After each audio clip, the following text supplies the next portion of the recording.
दोस्तों, इस वीडियो में मैं आपको ऐसे जगह के बारे में बताने वाली हूँ जहाँ के लोगों की लंबाई आम लोगों की तुलना में बहुत ही कम है।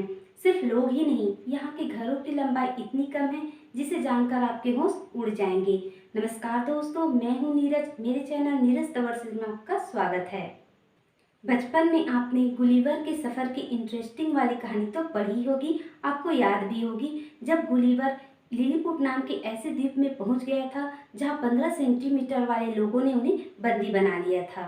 खैर, ये तो कहानी वाली बात है, लेकिन आज मैं आपको एक ऐसे सच से रूबरू करवाऊंगी जिसके बारे में आपने कभी नहीं सुना होगा और नहीं देखा होगा।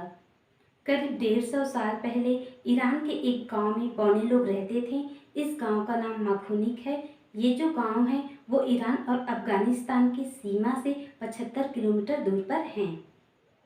वर्तमान में ईरान के लोगों की जितनी औसत लंबाई है उससे 50 सेंटीमीटर कम औसत के लोग इस गांव में रहते थे। आपको जानकर हैरानी होगी कि 2005 की खुदाई के दौरान एक मम्मी मिली थी जिसकी लंबाई 25 सेंटीमीटर थी। इस मम्मी के मिलने के बाद यह साबित होता है कि इस गांव में बहुत कम लंबाई वाले लोग रहते थे। हालांकि कुछ जानकार मानते हैं कि ये मम्मी समय से पूर्व पैदा हुए किसी बच्चे की भी हो सकती है जिसकी माँ 400 साल पहले हुई होगी। वो इस बात पर विश्वास ही नहीं करते थे कि माखुनी गांव के लोग बौने थे, लेकिन कुछ जानकारों का मानना है कि इन लोगों की लंबाई आम लोगों की तुलना में बहुत ही कम थी। क्योंकि माखोनिक ईरान के दूर दराज का सबसे सूखा इलाका है जहाँ चंद अनाज, जौ, सलजम, बेर और खजूर जैसे फलों की ही खेती होती थी। यहाँ के लोग पूर्ण रूप से शाकाहारी थे। शरीर के विकास के लिए जिन पौष्टिक तत्वों की जरूरत होती है वो इन लोगों को नहीं मिल पाता था। यही कारण है कि इन लोगों का शरीर पूर्ण रूप से विकसित नहीं हो पाता था और ये बौने हो जाते थे। ईरान में चाय का चलन काफ़ी ज़्यादा है, लेकिन माखोनिक गांव के लोग चाय के सेवन को अपनी शान के खिलाफ समझते थे।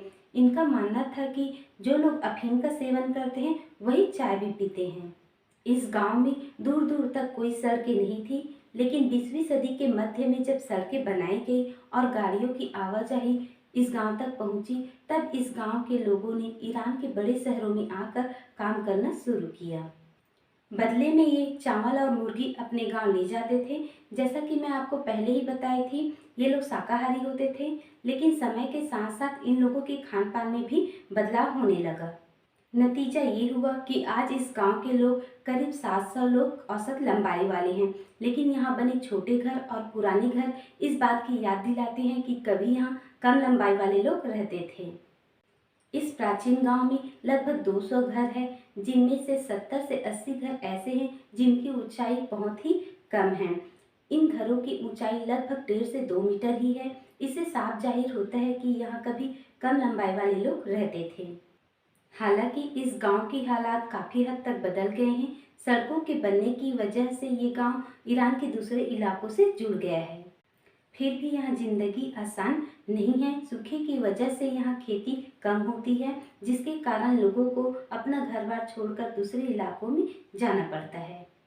गांव में रहने वाली महिलाएं बुनाई का काम करती है। इसके अलावा उनके पास और कोई रोजगार नहीं है। इन्हीं सभी कारणों के कारण ही ये गांव पिछड़ा हुआ है।